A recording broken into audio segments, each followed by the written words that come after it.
तर काल होता मार्गशीर्ष महिन्यातला 3रा गुरुवार।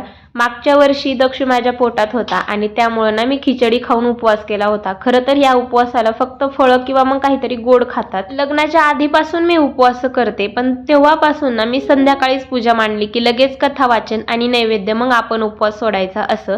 तर दक्षूसाठी पहिले इथे ॲपलचा शिरा बनवला होता। एकदा त्याला खाऊ घातलं ना मग तो गोड गोड असा खेळतो।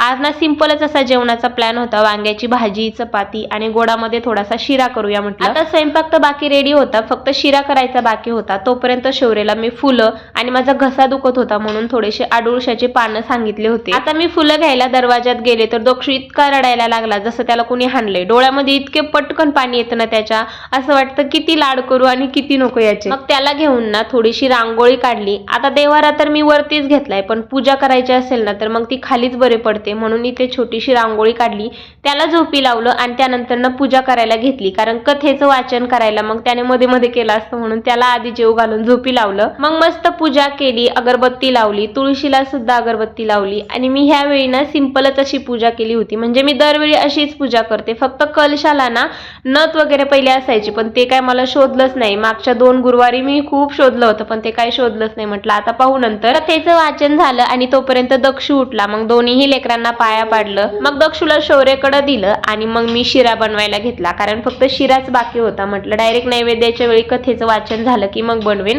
तर इथे नैवेद्यासाठी मी थोडासा शिरा बनवला होता, त्यानंतर ना नैवेद्य दाखवला आणि माझा उपवास सोडायला घेतला। तर रोजचं जेवण हे माझं असंच आहे, दक्षू माझ्या मांडीवर असतो आणि मग मी जेवण करते। चला मग कालचा दिवस असा गेला, आपण भेटू उद्याच्या व्हिडिओमध्ये।